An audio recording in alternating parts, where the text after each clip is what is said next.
દર્શક મિત્રો, આજે ધૂળેટી છે, રંગોત્સવ. તમને બધાને ખૂબ ખૂબ હૃદયપૂર્વકની શુભકામનાઓ હોળી, ધૂળેટી અને આ રંગ પર્વની.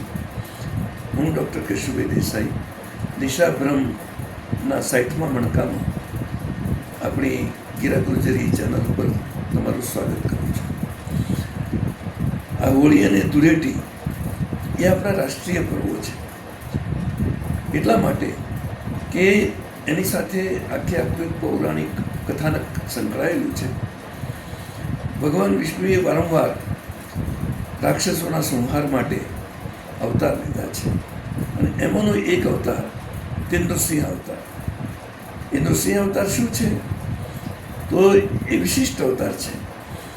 ડાર્વિનની થિયરી મુજબ આપણે જોઈએ છીએ વૈજ્ઞાનિક દ્રષ્ટિએ કે શરૂઆત પાણીમાં લીલથી થઈ, વનસ્પતિથી થઈ, એના પછી એમાંથી માછલી આવી, એના પછી કાચબો વગેરે આવ્યા અને એના પછી ધીરે ધીરે ધીરે વિકસતા બીજા પશુ પંખીઓ આવ્યા અને અંતે વાંદરો આવ્યો, વાંદરામાંથી છેલ્લે માણસ.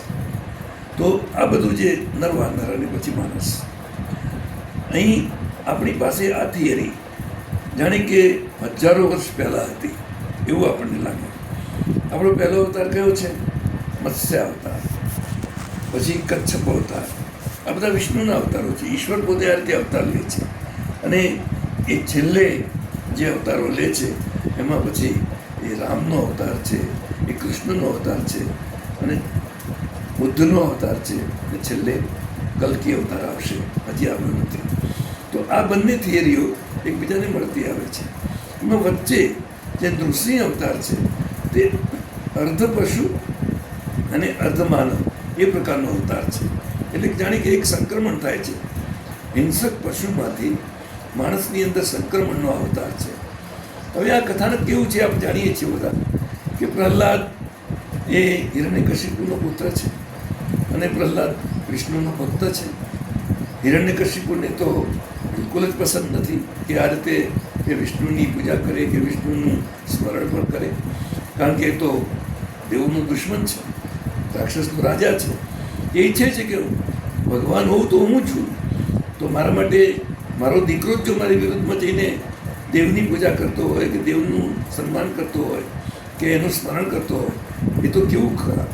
એટલે ધીરે ધીરે પહેલાં તો શરૂઆતમાં એ સમજાવટથી કામ લેવા માગે છે, પરંતુ છોકરો સમજતો નથી.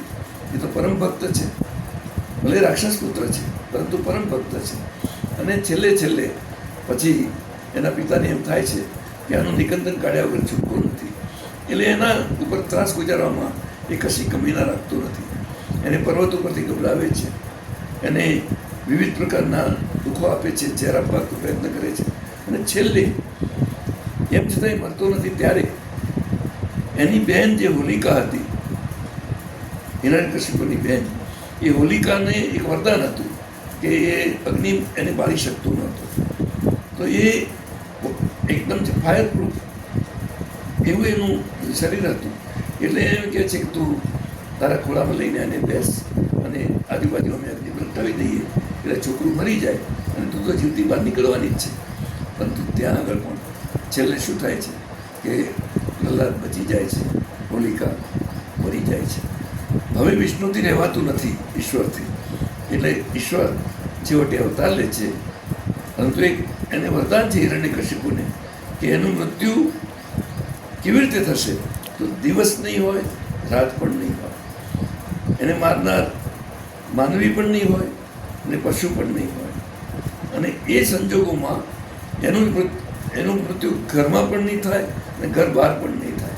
તો આ તમામ સંજોગોની એ ક્ષતિપૂર્તિ કરીને ઈશ્વર પોતે એક એવું સ્વરૂપ ધારણ કરે છે કે જ્યારે પેલો ઉંબરા ઉપર પેલો હોય છે અને ત્યાં ઉંબરાનો જે આખો જે પેલો બારસાખનો જે સ્તંભ છે એ સ્તંભ એ ફાટે છે અને સ્તંભની અંદરથી આ ભગવાન પોતે નરસિંહ અવતાર રૂપે, એટલે કે અડધા સિંહનો અવતાર છે અને અડધું સિંહનું રૂપ છે અને અડધું માણસનું રૂપ છે.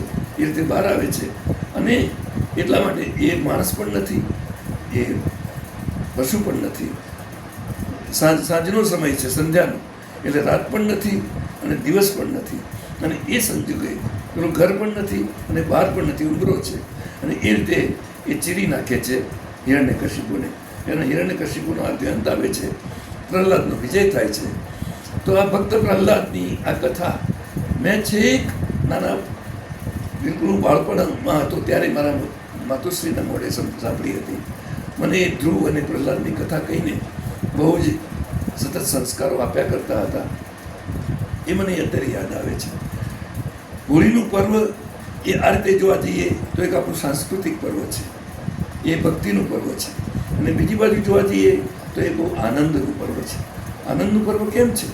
કારણ કે એ દુરિતનો નાશ કરે છે અને સતનો સ્વીકાર કરે છે. એટલે અહીં સત્યનો સ્વીકાર છે, દુરિતનો અસ્વીકાર છે, અને સાથે સાથે ઋતુનું પણ અહીં આગળ જાણે કે પરિવર્તન થાય છે. એ વસંત ઋતુ પૂરી થાય છે જાણે કે, અથવા તો એ બરાબર એની મધ્ય બિંદુએ આવે છે અને પછી ગ્રીષ્મ ઋતુ શરૂ થતી હોય છે. એ સમયે હોલિકા દહન કરીને ગામે ગામ એ સરસ હોળી પ્રગટાવીને એની આસપાસ પોતાના નવજાત શિશુઓને પ્રદક્ષિણા કરાવીને અને એની અંદર નારિયેળ વગેરે ફેંકીને, કાં તો પેલા થાણા છાપીને, છાણના થાણા છાપીને એની અંદર અને લાકડા વગેરે ભેગા કરીને એક બહુ જ મોટી જ્વાળા પ્રગટ કરવામાં આવે છે, અને એ જ્વાળા આકાશ આપતી હોય છે. આ દ્રશ્ય બાળપણની અંદર જોવાનું અમને બહુ ગમતું હતું.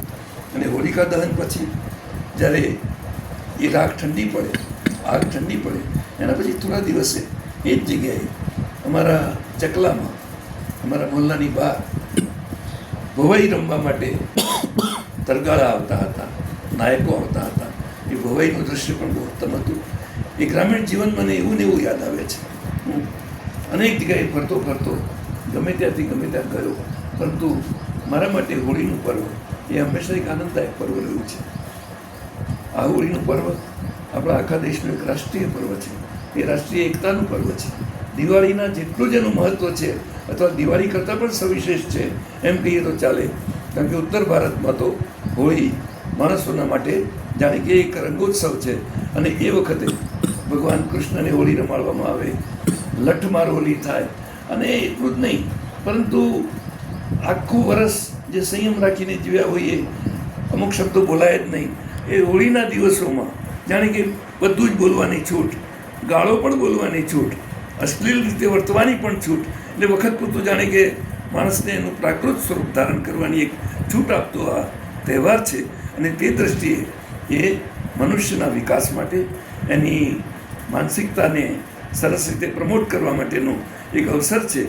આ હોળી પર્વની શુભેચ્છાઓ તમને સૌને પાઠવું છું. Thank you very much.